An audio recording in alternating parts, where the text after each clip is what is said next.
Tribuna Livre está recebendo a partir de agora, como vocês já puderam ouvir aí, o deputado federal General Girão. E entre vários assuntos, né, a gente vai explanar aí um pouquinho sobre o julgamento da descriminalização do aborto, que acontece no STF, e também sobre a atual situação política do país, e é claro, também aqui do nosso estado, né? Seja muito bem-vindo, deputado, prazer tê-lo conosco aqui nesta manhã de segunda-feira. A gente tem muitos assuntos aqui para destrinchar hoje, viu? Seja bem-vindo. Obrigado, bom dia a todos que nos ouvem, bom dia, Andresa, bom dia, Edivan. Olha, vocês falaram aí dessa história do... Eu falo Tabajara porque eu me lembro sempre da reta Tabajara, né? Sim. Eu acho que o natalense, o potiguar e aquelas pessoas que circulam na reta Tabajara deveriam, todo dia que passam ali, de manhã, de tarde, de noite, que pegam um engarrafamento, pegam um trânsito pesado e aquela confusão ali da obra, deveriam agradecer ao governo do estado por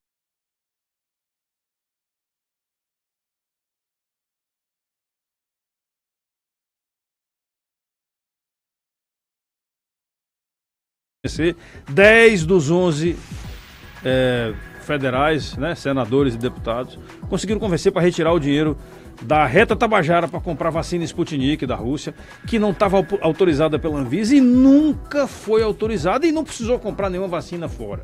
O dinheiro foi perdido e não voltou para reta Tabajara e a obra está atrasada, vai precisar de uma nova licitação e esses anúncios que o governo do PT está fazendo aí, dizendo que o ministro vai dar prosseguimento, só para o ano que vem uma nova licitação, Deus sabe quando recomeça a obra para poder concluir. Mais um ano de engarrafamento e congestionamento. Enquanto isso, né? Mais um ano de pesadelo para a gente ali, porque era uma obra que já era para ter sido concluída talvez há 6, 7, 8 anos. Deputado General Girão, antes que começamos a falar isso com relação ao governo estadual, como é que o senhor está vendo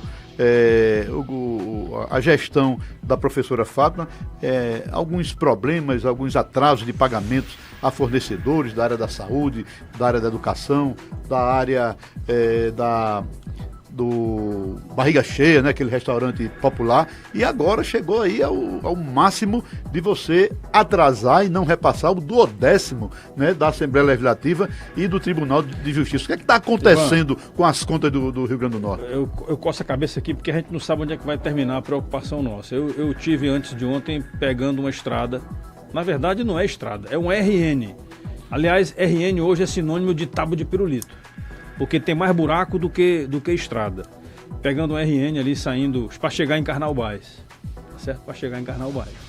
E sair de Carnaubás e na direção de Macau e chegar aqui. Então, realmente, infraestrutura zero. Até fiz uma publicação dizendo que a governadora Fátima, por favor, permita que o nosso estado do Rio Grande do Norte seja igual ao seu estado em termos de infraestrutura. Porque a Paraíba você cruza a divisa do Ceará, ou divisa da Paraíba com o Rio Grande do Norte, você tem estradas maravilhosas. Aqui as estradas são com péssima qualidade. Então é um caos que eu digo, como você falou, é saúde, é educação, os índices do IDEB são os piores possíveis, a saúde, quantidade de denúncias que os médicos fazem em relação a cirurgias eletivas suspensas, as filas, falta de pagamento, as né? Filas no corredor dos hospitais, enfim. E a gente tem também, a gente pode dizer, a segurança pública, porque agora parece que os assaltos estão sendo feitos por mulheres também a bordo de ônibus, de coletivos, tá certo? A quantidade de policiais que têm sido assassinados aqui é também um absurdo. Enfim, é uma situação, vamos dizer assim, generalizada. E por último, agora, semana passada eu estava em Mossoró, me trouxeram um vídeo de um cidadão, um produtor, na verdade um pequeno produtor, que saía carregando numa pequena caminhonete um carregamento de castanhas para poder fazer o beneficiamento das castanhas, comprou na Serra do Mel e estava saindo da Serra do Mel na direção da fazenda dele ou do local onde ele trabalha. E aí foi abordado por fiscais, já tributando aquele produto ali sem ter sido nenhum beneficiamento. Quando aquele produto for concluído o beneficiamento, vai pagar um outro tributo, então é bitributação. A coisa não para e os produtores que dependem da água para produzir alguma coisa, a água que é utilizada, mas é reutilizada e volta para a natureza, vão ter que pagar também. Então é uma sequência de ações que a gente vê que são contrárias a quem está potiguarizando, quem produz em território potiguar. Aí eu pergunto, meu Deus do céu, vai parar por aí? Porque a gente sabe que não está parando por aí. A pauta ideológica que o PT defende está atacando a gente assim, quase de maneira mortal. Eu assisti semana passada, eu vi vocês fazendo um comentário aqui sobre o filme O Som da Liberdade. essa pauta de proteção das crianças, essa pauta em defesa da vida, essa pauta contra as drogas, essa pauta é uma pauta que não tem fim. O Som da Liberdade mostra exatamente o tráfico de crianças, principalmente de mulheres e garotos, para fins sexuais, tá certo? Sendo feito e alimentado e sustentado por pessoas que estão produzindo droga no interior da Colômbia. Então vejam só, o enredo, a teia de aranha que envolve essas pessoas que praticam esses crimes, ela engaja todas essas áreas. Ou nós lutamos, ou nós saímos da zona de conforto de novo. A população brasileira está sendo convidada, não a fazer baderna, a quebrar as coisas, como vocês lembram, aconteceu em 2013, quando os Black Blocs, né? Os Black Blocs atacaram aí vários espaços aqui assim, inclusive o Ceará foi exemplo de ataque, e aqui o Rio Grande do Norte também, a parte central, quando da Copa das Confederações, antes da Copa do Mundo em 2014, fizeram ataques lá por conta de descontentamento com a passagem de ônibus, com isso, com aquilo. Meus amigos, a população brasileira está sendo de novo instada, apesar de estar amedrontada, de ir às ruas demonstrar sua insatisfação, né? Ou melhor, demonstrar sua vontade de defender a família, de defender a vida desde a concepção. É uma luta constante. É uma temática que também há uma divergência, muitos questionamentos da forma como está sendo enfrentada pelas autoridades judiciárias e também o Congresso Nacional. Tema como o aborto, né, que está sendo discutido, a descriminalização da maconha. Como é que o senhor está vendo aí? O Congresso Nacional vai ficar parado, vai ficar aceitando talvez, segundo alguns analistas, a intromissão do Judiciário em temas que devem ser pautados pelo Congresso? Olha, permita fazer antes de responder diretamente.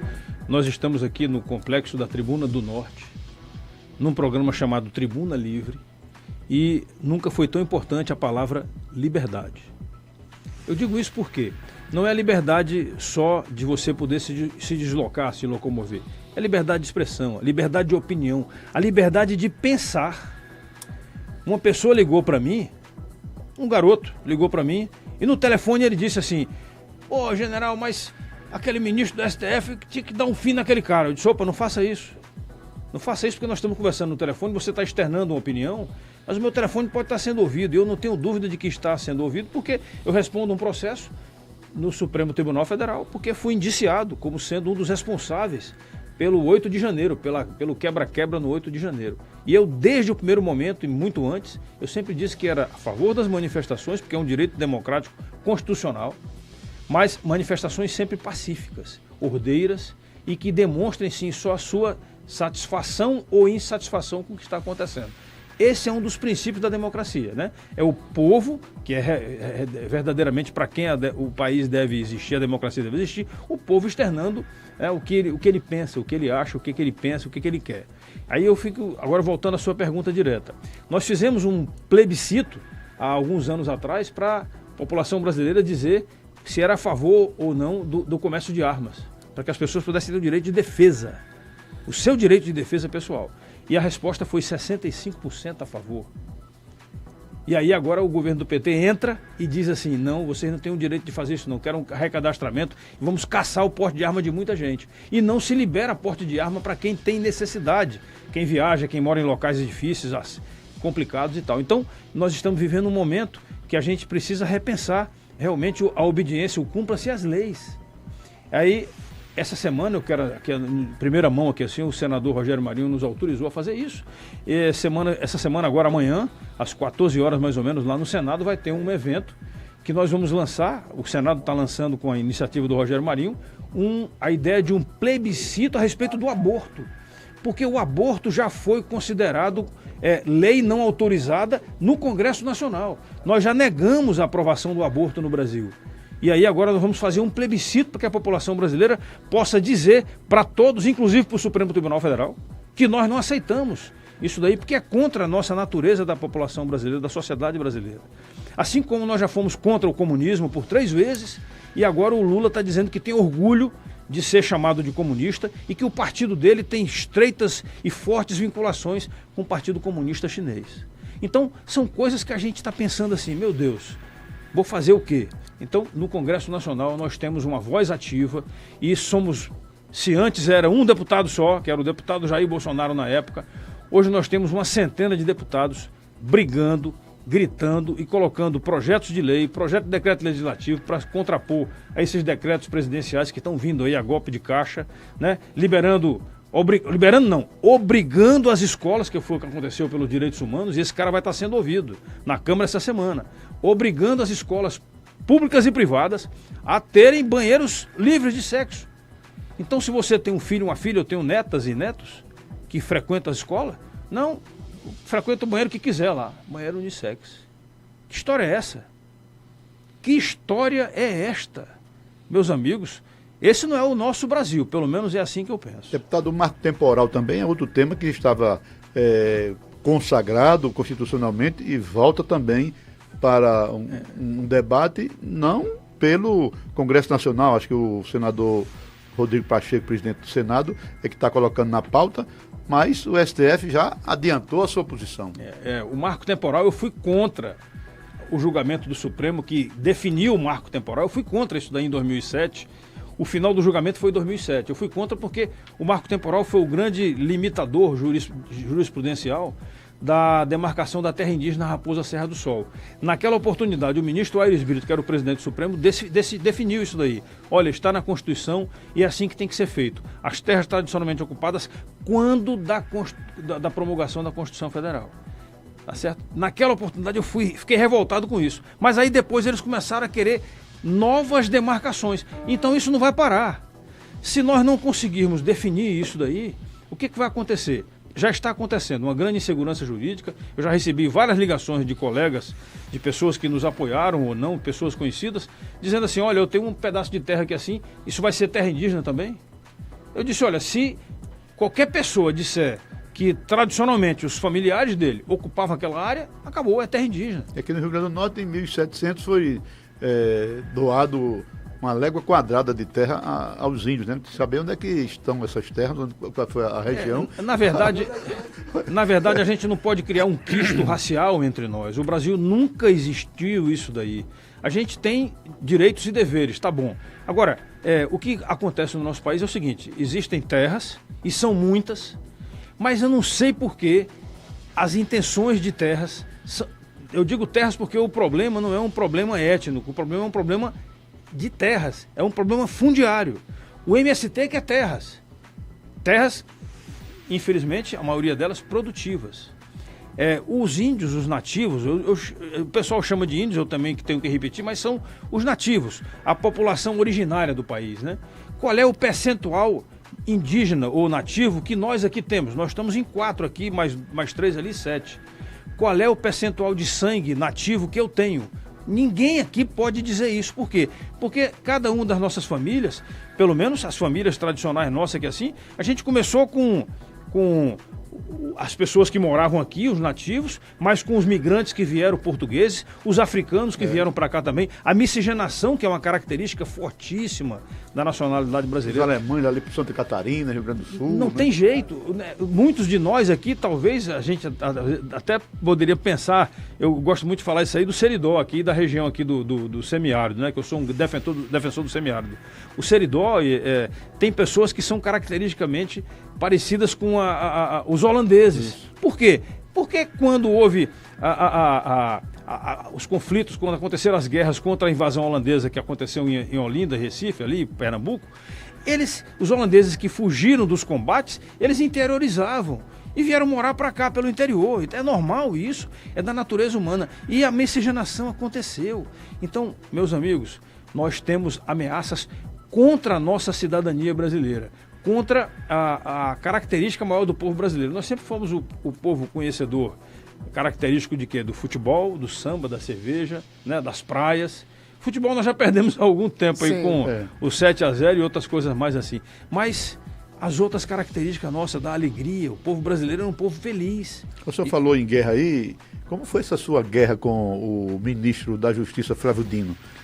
Que confusão foi essa? Conta aí em detalhes o que foi que aconteceu. Eu quero dizer o seguinte, não foi uma guerra minha contra ele. Eu estava no saguão do aeroporto Santos Dumont, e ele vinha desembarcando, Quando eu vi que ele estava se desembarcando, andando na diagonal assim do local onde eu me encontrava, mas não vinha na minha direção, eu olhei e, por um reflexo nosso, uma sensação de manifestação democrática e popular minha, eu fiz um gesto com a cabeça assim contrária, como se demonstrando insatisfação, né?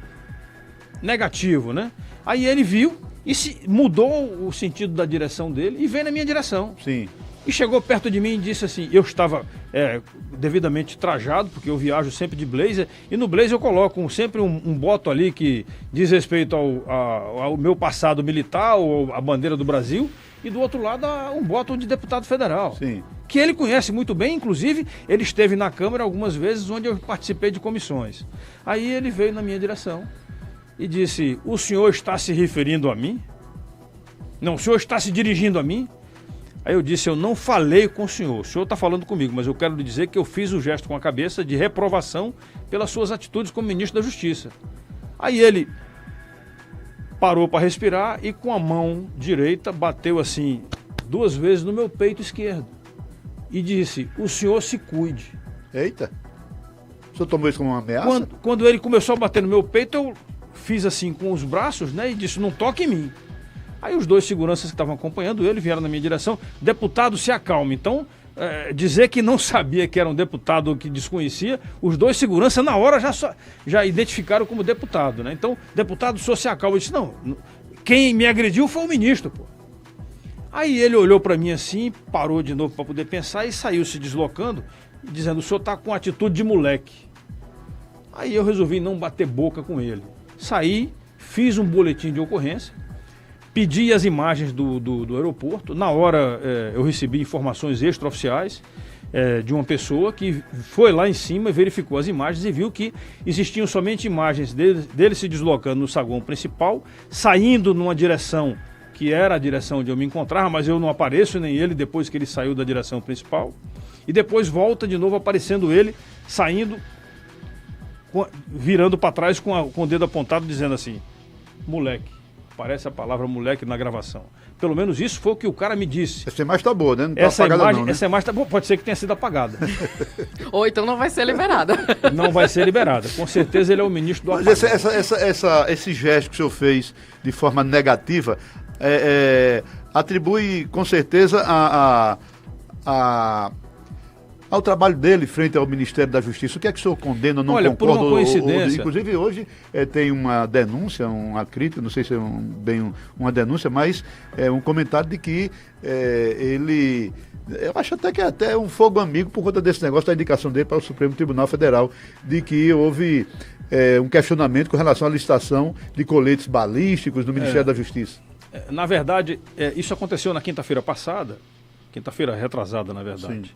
E naquela mesma quinta-feira, pela manhã, eu fiz uso do meu poder de deputado na tribuna da Câmara dos Deputados e externei a minha insatisfação denunciando, primeiro, o fato de que o Ministério da Justiça tinha feito um corte de 705, 708 milhões no orçamento da segurança pública, o que é inaceitável. O valor do avião que Lula quer comprar, né? 800 milhões. Não, um pouquinho maior, né? Parece que o avião custa 400 milhões, aí estão querendo, talvez comprem 2, eu não sei como é que funciona. Será que é mais importante eu investir na segurança ou no avião de Lula?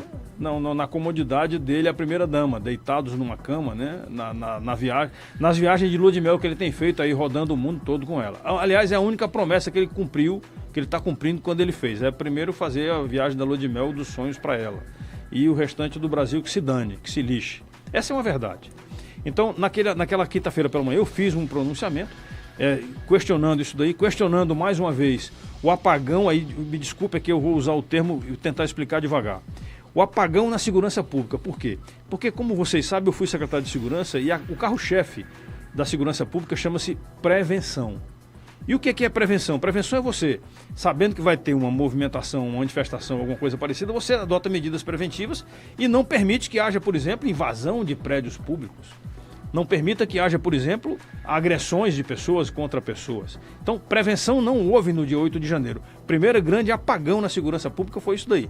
Um apagão de autoridade, porque se ele era autoridade do Ministério da Justiça, se o general Gonçalves Dias era autoridade do GSI, do Palácio do Planalto, responsável pela segurança presidencial, e essas autoridades não exerceram as suas autoridades a exigirem preventivamente a presença de tropas e o cercamento dos locais, esses locais não serem destruídos, significa que eles foram, no mínimo, coniventes, para não dizer incompetentes. Então, apagão de autoridade, apagão de segurança pública, apagão de imagens. Ele, achando que nós somos abestados, porque só pode ser essa palavra, o povo brasileiro é abestado, mandou apagar as imagens porque achava que ela não interessava. Imagem de janeiro não precisa mais. É brincadeira, né? Um evento tão importante que aconteceu. É no mínimo sarcástico e ridículo o cara querer pensar nisso daí. Mas o que mais me preocupa é o silêncio de grande parte da mídia. Vocês que fazem a mídia, a gente está fazendo aqui um ao vivo também no meu Instagram, @GeneralGirão, nas nossas redes sociais. Eu faço ao vivo porque as pessoas verem a notícia sendo colocada. Eu sei que vocês estão fazendo também aqui ao vivo, mas é importante que as pessoas hoje estão informadas. A internet trouxe informação. A conexão permitida pela internet permite que as pessoas possam saber e aí ela decide quem ela vai votar, quem ela acredita, quem ela vai apoiar, quem ela vai fazer um gesto com a cabeça de não ou então um positivo. Eu tenho recebido muito me orgulha eu andar no meio da rua e as pessoas chegam para mim e dizem assim: general, parabéns, eu estou orgulhoso, o senhor está honrando o meu voto, o senhor está. Eu não votei no senhor, mas o senhor está agindo conforme um político deve agir. Então, isso nos deixa felizes. Então, o brasileiro hoje tem essa capacidade de fazer isso. O Dino fez essa besteira, na hora eu fiz o boletim de ocorrência e passei até segunda-feira para decidir como que eu ia fazer um anúncio desse distrato, dessa ofensa que eu recebi desse cidadão que se intitula candidato ao Supremo Tribunal Federal pela indicação do presidente Lula. Deputado, só para a gente finalizar aqui, Edivan. Já? Finalizando? Já. Ainda tenho mais 2 temas aqui com vocês, que Brasília continua pegando fogo. Mas fica ao seu critério. Fica a seu critério mesmo. A gente, um pouquinho antes do intervalo comercial, a gente estava conversando sobre as questões do Detran, né? E o senhor comentou que existe ali também vou dizer, uma parte educativa, né? Que o senhor pensou antes, principalmente com relação aos motociclistas. Nós temos 2 projetos com a Universidade Federal do Semiárido. O primeiro deles é o Núcleo de Ecoterapia, que é um tratamento para pessoas com deficiências neurológicas, deficiências locomotoras, né? É o Núcleo de Ecoterapia do Semiárido, da NESA. E essa ideia nossa foi desde aqui em 2019, quando procuramos trazer pessoas especialistas para fazerem aqui cursos de formação com apoio ali do Parque Aristófanes Fernandes, o pessoal da ANOR, que é a Associação dos Criadores de Cavalos Manga Larga Machador. Dr. Leonardo foi uma pessoa que nos pediu esse apoio. Então a gente tem feito esse trabalho junto com a UFESA e vamos também fazer o pilote seguro. Por quê? Porque identificamos, e isso daí é um projeto que começou aqui com amigos aqui da reserva, o Elisiário é um tenente da reserva que fez aqui o NPOR e que tem um projeto nesse sentido, e o Coronel Azevedo veio trazer para nós dizendo que era muito importante que a gente fizesse isso daí em conjunto. E aí eu e o Azevedo, nós provocamos e criamos o projeto Piloto Seguro na UFESA de Mossoró. Esse projeto vai correr o estado do Rio Grande do Norte. Fazendo o quê? Reciclagem de motociclistas. A reciclagem de motociclistas fazendo com que eles façam uma pista física e também façam uma revisão doutrinária, teórica, né, para pilotar moto. E acima de tudo, ao final disso daí, eles recebam um capacete para usar na cabeça e não no braço, conforme muitos aqui usam, capacete no braço. E um colete reflexivo para aqueles que usam a moto para trabalhar, tá certo? Então, com isso, a gente estaria fazendo mais ou menos assim uma reciclagem dos condutores. Seria muito bom se a gente fizesse isso daí também com quem dirige carro, né? Porque a gente vez por outra cruza com a barbeiragem aí no trânsito, até causando acidentes, às vezes até acidentes com óbitos. Então, o Piloto Seguro é um projeto que a gente pretende ampliar isso aí para todo o estado do Rio Grande do Norte. Vai começar na região do Oeste, Alto Oeste, mas vai correr o estado todo. E eu quero dizer para vocês também, como vocês tinham falado antes aqui assim, na parte de energia solar, eu sou um defensor da energia solar, tenho usado as nossas emendas, assim, quase 250 milhões de emendas, colocamos para todo o estado do Rio Grande do Norte, para todos os municípios do estado, 167 receberam alguma ajuda nossa de emendas. A energia solar realmente é uma revolução e nós temos o sol de graça, né? pelo menos até agora o sol está de graça. Eu espero que não apareça aí. Estão cobrando a água, né? Já quiser taxar o vento. Estocar o vento e taxar o vento, agora espero que eles não queiram cobrar o sol. Mas o sol é uma coisa interessante, mas eu queria dizer para vocês que aquela história da criminalidade, o bandido está sempre querendo chegar à frente da polícia, das autoridades, das leis. Nós estamos com notícias aí de que no Rio de Janeiro já tem facções cobrando proteção, que eles cobram proteção de comerciantes, né? Cobrando proteção de quem possui os seus telhados das suas casas ou prédios com placa de energia solar. É um absurdo isso daí. Nova versão, Nós né? temos que encarar de frente essa situação da segurança pública e combater essas atitudes criminosas, combater com rigor. Botar na cadeia e deixar o cara mofando na cadeia, sem direito à visita íntima, sem direito a essas saidinhas aí, porque é um absurdo. Nós passamos um projeto de lei lá na Câmara no ano passado, proibindo a saidinha de presos, como aquela menina Richthofen, né? Não sei como é que é o nome, que ganhou a saidinha no Dia das Mães, mas ela ajudou a matar a mãe dela, o homicídio da mãe dela. Foi uma das condenações. A Suzane von Richthofen lá. Então, a gente está acabando com as saidinhas, acabando com visita íntima, porque preso não tem que ter vida fácil, não. O cara escolheu cometer o crime, foi opção dele.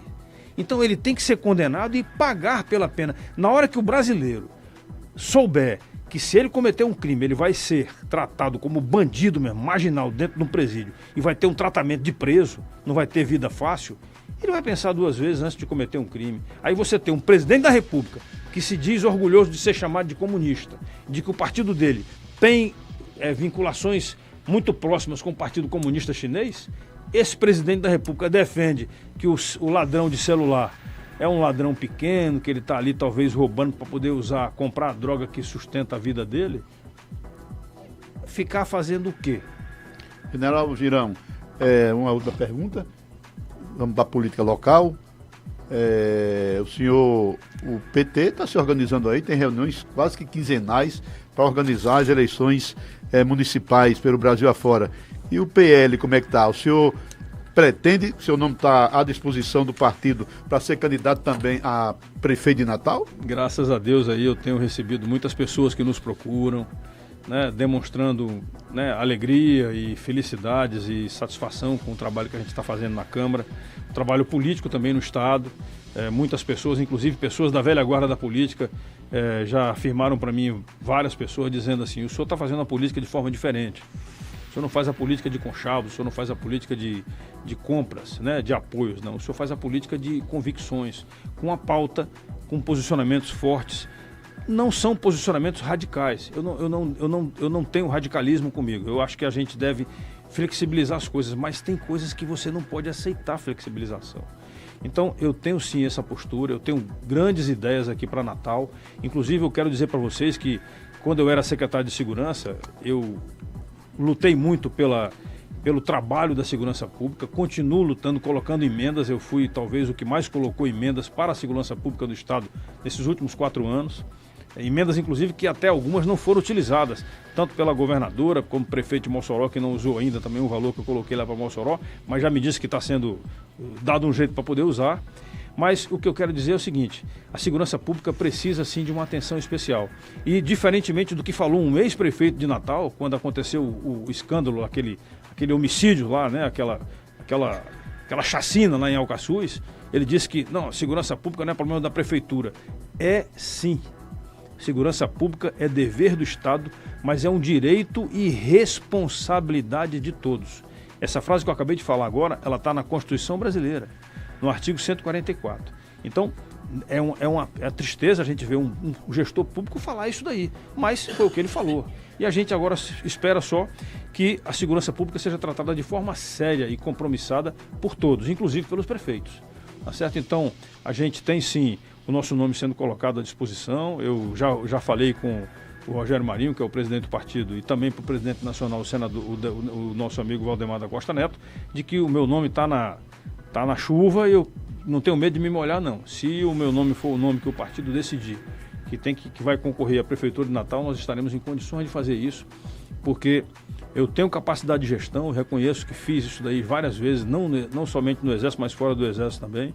Tenho experiência de vida, tenho um compromisso com a ética, tenho um compromisso com a seriedade, com a honestidade. E a gente tem que parar de desviar dinheiro público.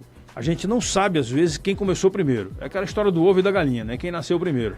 Quem começou primeiro? Se foi o empresário corrupto ou foi o político corrupto. Mas que a corrupção existe sim, e a gente tem que combater. Lamentavelmente, o Brasil é o país que está demonstrando para o mundo que foi o país que identificou o maior crime de corrupção da história do mundo. Porque a Lava Jato demonstrou isso. A Lava Jato entrou na história mundial como sendo a maior operação de combate à corrupção do mundo. E agora o Brasil está sendo reconhecido também como sendo o país que está decretando a maior impunidade do mundo. Porque sepultar a Lava Jato significa declarar a impunidade a todos aqueles criminosos de colarinho branco, sem colarinho branco, de bottom de deputado ou de senador, seja lá o que for, de prefeito, será... Isso não pode ficar assim.